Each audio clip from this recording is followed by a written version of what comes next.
name is Evie Starr with the amazing Digital Summer right here at Rockville in sunny Jacksonville, Florida. Guys, how the hell are you doing today? Good, awesome. doing great. Awesome. Better now that we're here. Yeah, I bet. Look at you. What are you holding over there? This is our whiskey, our own brand. No, this is our brand. This is actually our whiskey. Partners in the company, yeah. Yeah, this is our brand, Headbanger Whiskey. We also have wine. You're going to have to let me try that after. Absolutely.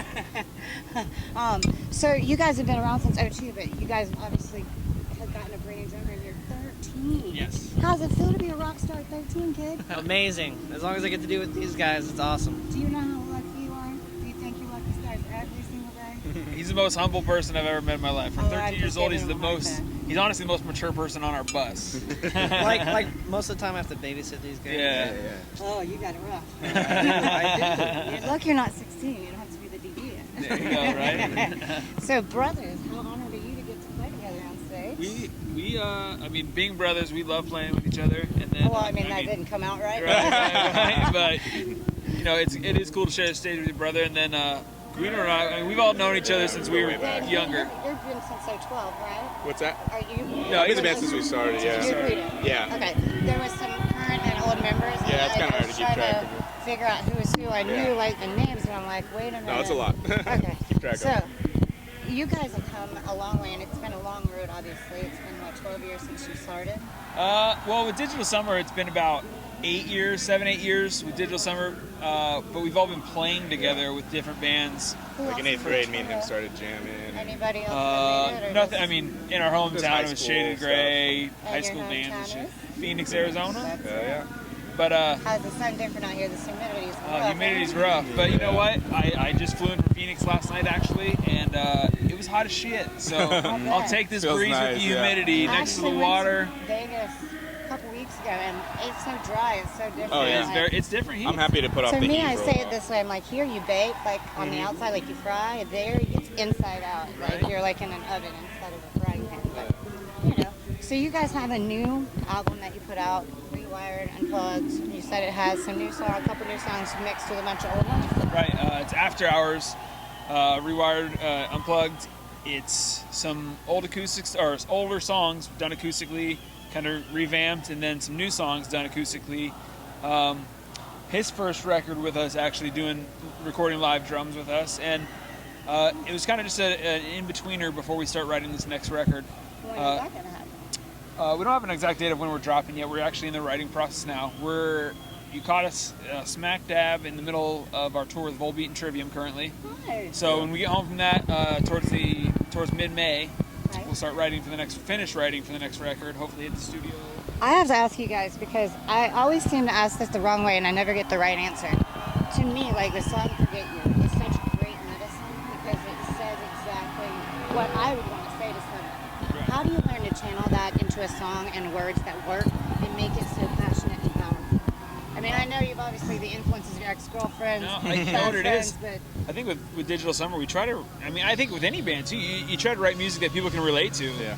And you know. but how did you learn to channel it into such powerful emotion? You know, I don't have an exact answer for that. That's all Kyle, huh? I mean, that's probably.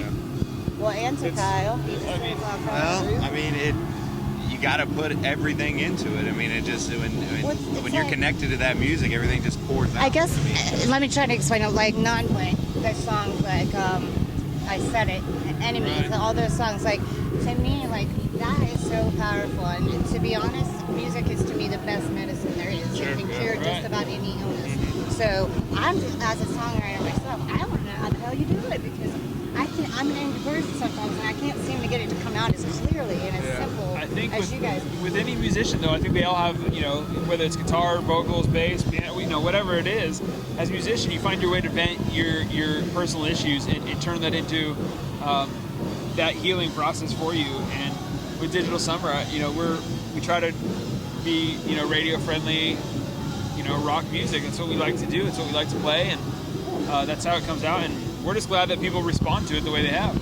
I'm stoked. Like I said, I had to have my little family on me like, oh my god, because seriously, those songs have gotten me through personally. Awesome. Awesome. Means a lot to us. Thank you for that, because honestly, when there's been certain times I'm just like, I have to hear this right now or else I'm gonna flip out because That's awesome. it works. And you started with him on this new record, or were you with him for break? You weren't with him. I wasn't with him for Breaking Point, but I was with him on this one. So you do double bass and everything? Oh yeah, He crushes it. Yeah, How he's long you good. been playing? 5 years. Right on. How'd you guys wind up? This is like an odd combination. But it's Yeah, cool, but he sells. He's our drug dealer. no, I'm kidding. He was doing YouTube covers of us on YouTube, and Hey Zach, you hear that? He does the same thing. He's a drummer. yeah, YouTube covers. We were on tour with 12 Stones. We came across him in Oklahoma. We're like, hey, you want to play a song with us tonight? He was 11 at the time, I think. Came up on Wow. stage. Was like, yeah, no problem. Crushed it.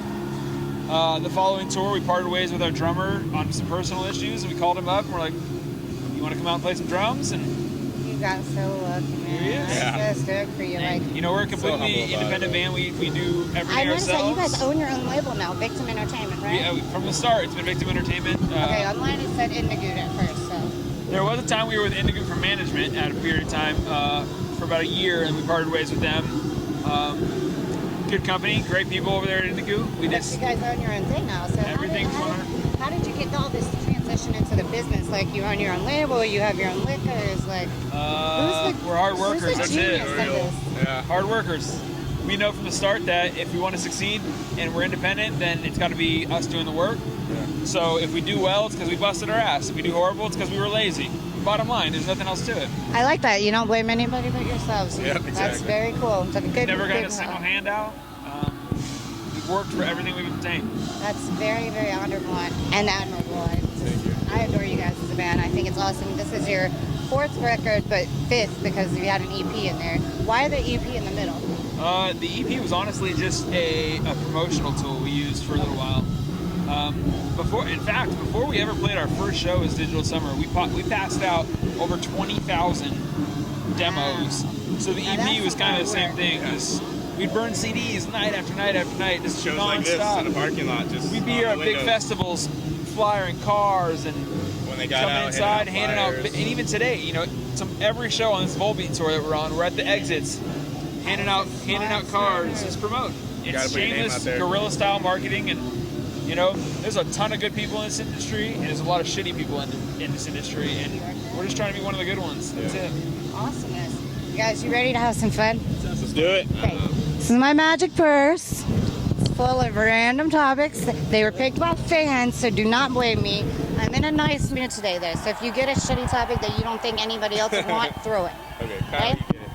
Very nice. Everybody gets one because Oh, we all get it. Okay. because you get All to right. autograph and give it back to Oh, me. okay. I see how it works. Your topic is Rainbow Bright. Rainbow Bright. You're too young to remember. Wait, Rainbow wait, wait, Bright. wait, Oh, wait. I Somebody know. shade him. for Who's that, that? sorry. Rainbow Bright. Isn't that from like My Little Pony? Or Yeah, something? Oh, okay. she's older than me. She's from the Yeah, no, it's Light Bright. Is it Rainbow That's Light Bright Bright. is the Oh, no. She's that one that wears like that rainbow stuff. And she has the blonde hair, right? Right? pretty much. Sign it. Yeah, go. Rainbow Bright was a cartoon from like the 80s. I don't even remember it. You don't remember Rainbow Bright? I don't.